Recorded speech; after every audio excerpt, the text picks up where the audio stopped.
Hi everyone, welcome back to my channel. It's Paula here. Has it been a while? Yeah, it has. I don't really have an excuse. I feel like my excuse keep being the same. Work is crazy. I got offered a contract by the end of last year, so I've been working full time for a while now, and also I moved again. This time with my partner, so I've been trying to figure out how to make videos and film a vlog while he is in the house, like in the apartment, because we live in the city center of Madrid, so there's not much space you can get in an apartment here. So that's been difficult. But today I had a little time, and I am very, very excited to share with you my TBR for March, which is it crazy that we're already in March? Yeah, like it terrifies me that we're already in March actually. One thing I'm excited for though is that it's been very, very cold in Madrid for the last 2 months, and it's starting to get better, so very excited about that. If you've never been here, hi, welcome.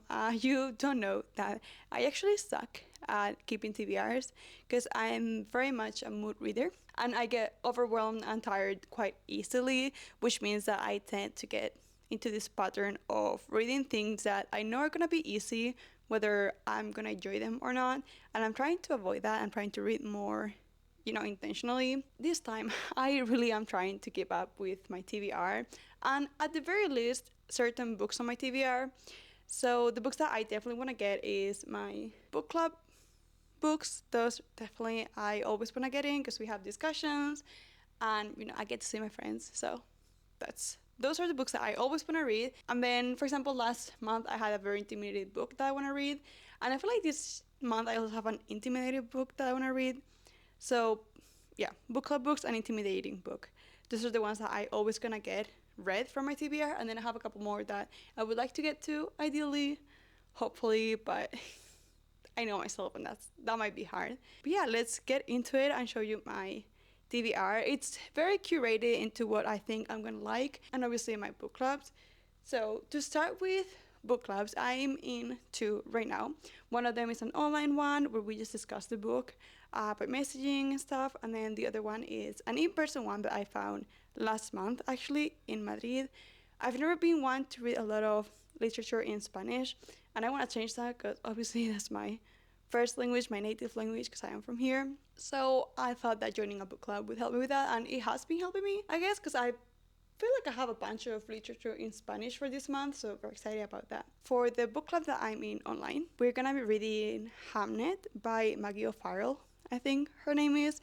I don't have it physically. I am pretty sure I'm gonna get it from the library, and I'm not sure how I'm gonna like Hamnet. All I really know about it is that it's about motherhood and grief and the loss of a child, as far as I know, because I also know that the movie came out last month and it had Paul Mescal on it, and I do love me some Paul Mescal. I have not watched it yet because I wanted to read the book first, so it's great that we're doing that on the book club. So the book is about, I believe, Shakespeare's wife and the story of how they lost their child, the one that Shakespeare based Hamnet off of, potentially. I'm not gonna lie, I have no idea what this book is about. I just know that people have found it quite devastating. And again, topics of motherhood and grief are topics that I'm always interested about because of my own history with my mother and grief. So I am excited to read that, although I'm a little bit apprehensive about it because people really, really love that book, and that just turns into people having so much expectation for it. And I'm trying not to have so many like expectations that I will find it, that they don't get there. But we'll see. Also, I am planning a trip to Scotland by the end of this month, and I think that would be a very good time to read that book. So I'll probably read it by the end of the month. And then my second book club, the one that I have in real life here in Madrid.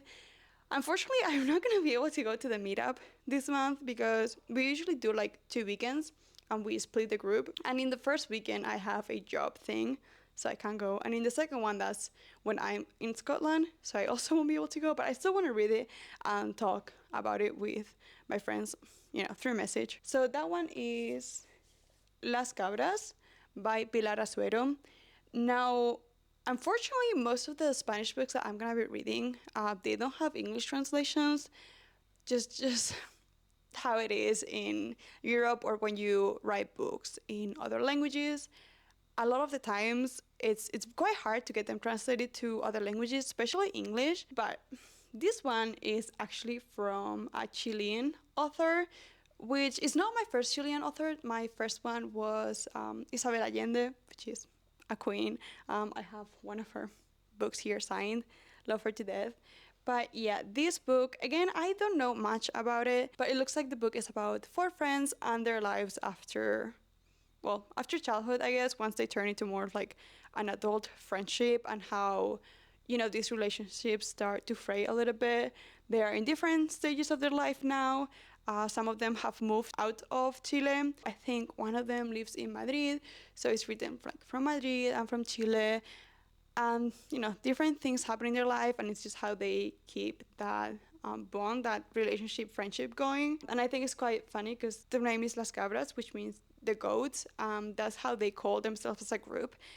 And there's like this saying, I guess it's not saying, but I guess it's a saying, and it's like for someone to be loco como una cabra, which means like crazy as a goat. So that's kind of the vibe of this book, I'm gonna guess. I'm excited because also, when you're reading from a country that has your same language but has a different dialect, I guess, I'm gonna guess the Spanish is gonna be quite different.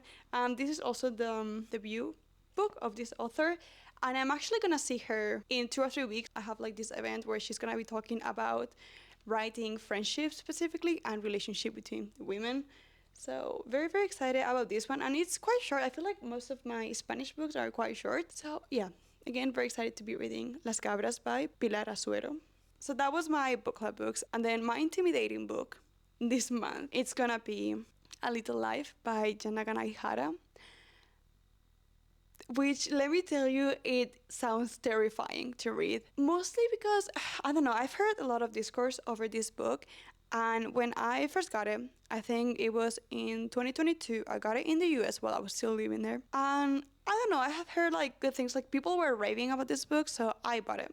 And I hadn't touched it in so long because a couple of months after I bought it, I started hearing quite, honestly, quite like horrible things about the book, about it just being like, sad and graphic for the sake of being sad and graphic, and how, this discourse about straight women writing queer characters. I heard a lot, and I've been so on the fence with this book. I've thought about unholding it a couple times. And the thing is, every time I see someone reading this book, one, they're sobbing uncontrollably, like it's crazy.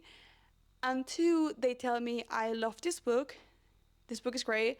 I would not recommend this book. So obviously this makes me very scared. And lately I've been following this booktuber here. Well, let's say content creator. And his name is Dylan Joseph. And he's been talking about how Little Life is one of his favorite books, if not his favorite book. And you know what? He kind of convinced me to read it, because that's one that I've had on my mind for years, wondering if I should read it or not. And I'm just gonna give it a chance. Why not? I want to get through my physical TBR, and since I'm always so on the fence about getting rid of it, I'm just gonna read it. And if I DNF it, I DNF it, but we'll see how it goes. I don't know much about A Little Life. I believe it is about a group of friends that meet in college and their life from there, and I've heard that it's gruesome, it's graphic, it's very, very sad, devastating even, and queer. Devastating and queer seems like it always goes hand in hand, unfortunately. Again, we'll see. Hopefully I don't hate it, but I don't know. Again, I feel like I'm very on the fence with this, but that is my intimidating book of the month. So that book will be read by the end of this month. And then I have 3 other books that I want to read. 2 that I have here and 1 that I got last year, but I'm not going to receive it until later this month. But the ones that I have here, one of them is also, funny enough, recommended, or I just got it because of Dylan Joseph, and that is Monstrilio by Gerardo Samano Cordova. And this is the Spanish version, because in my mind, if I'm gonna read a book by a Spanish author, might as well do it in the original language, Spanish, because I understand it. But this book has been translated to English. I do know a little bit about this book, which I think reading this book and Hamnet on the same month, and A Little Life, I think it may be a little bit crazy, I'm not gonna lie. But this book is about this child and this child has passed away very, very young, like 10, 11 years old. Basically, as far as I know, his mother, before burying him, she takes a little piece of his lung, as you do. Um, this like little piece of lung starts growing into this kind of like little monster that is her son, but it's not really her son. And again, it's about motherhood, it's about grief, the loss of a child, and it's giving me a little bit of Frankenstein vibes. I'm very intrigued about it, and I want to support more authors who write in Spanish, not that necessarily Spanish. And I think this might be my first Mexican author that I read. As far as I know, I could be wrong, but I think it might be. So very, very excited again from Australia. And there's something about this cover that I really like. It's a little bit creepy, but it's working for me. Then the next book, again, is gonna be in Spanish. I'm so sorry. I feel like this TBR is a lot of Spanish books that you might not be able to read. At least Las Cabras, because it has not been translated. And this one here is also not translated, and that is Calabobos by Luis Mario. There's something about this publishing house, it's called Reservoir Books, that I love so much. One of my favorite books from last year was from them, and it's basically young contemporary Spanish authors or authors that write in Spanish. It just happened that the two books that I read from this publishing house before were Spanish. One was, I think, from Barcelona or Catalonia, and the other one was from the Canary Islands. And then this one, I think, is based on Cantabria, or the author is from there, or at least it's set in Cantabria, which is north of Spain. And I feel like it's pretty much giving north of Spain. I love this cover so much. I'm gonna be so honest, I also don't know what this book is about. I know Calabobos in Cantabria is some kind of like rain that it's very like you don't almost notice that it's rain, you know, like you cannot even see it really out of the window. It's just like very, very hard to see, and you almost don't notice it on your skin because it's like that light is that type of rain or shower. I guess that's more of a shower. This one sounds like it's gonna be a weird one. I think it's gonna just be like full of folklore and just things that keep happening. I don't think it's gonna have like an actual like linear plot. It's just gonna be, again, folklore and stories around this town. I think I'll be able to say more once I read it, but that's as far as I know from Calabobos. Also, I have this very, very cute bookmark that my coworker got me from Egypt, and I think it goes very, very well with this book. But yeah, that's Calabobos by Luis Mario, Spanish author, unfortunately not translated. And then the last book, which is gonna be incredibly different from all of the books from this TBR, but I feel like I need it. And also, I bought it already, so, you know, might as well. And that is And Now Back to You by B.K. Borisong. That book was released last month. It's a continuation, well, not necessarily continuation, it's a standalone series. I think it's gonna be a trilogy, not super sure. It comes after First Time Caller by B.K. Borisong. I read that book last year during Valentine's, and honestly, I had the time of my life. It was very, very cute. That one was based off of Sleepless in Seattle. And now this one, And Now Back to You, it follows one of the characters that we meet in the book, and then another character that we've heard of talked in the book. So I think they're both not necessarily meteorologists, but they do talk about the weather on like the radio and TV and their relationship. And like in the first book, we get the sense that they do not like each other at all, but now they're gonna be love interest from each other in this book. So very excited. The cover obviously is beautiful, and I did get the Illumicrate special edition for First Time Color, and it's one of the most beautiful books I have in my shelves. So I got last year in the pre-sale, I got And Now Back to You in the Illumicrate special edition. So that should be coming by the end of the week. Hopefully I'll be able to show you once I do my wrap up, at least, maybe in a blog. I'm not sure about that, but yeah, it's gonna be a contemporary, fast love story. Something that I've been trying not to read a lot of because I feel like I tend to binge them and not actually enjoy them, even though I do love contemporary romance. So I feel like that having my first contemporary romance of the year is gonna be good. And those are the 6 books that I have on my TBR. Will I read more? Will I read less?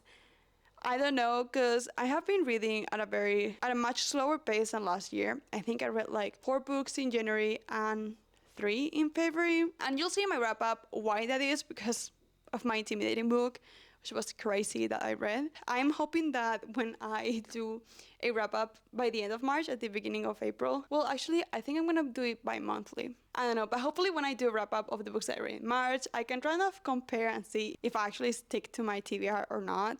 Hopefully I did. But yeah, these are all of the books that I have on my TBR for this month. So yeah, if you stay till the end of this video, thank you so much. I really appreciate it. Please comment if you've read any of these books. I am very excited to see what you may think. Thank you so much. Please comment, please like, and if you would like to subscribe, that would actually make my world. So I hope to see you in the next one. Bye.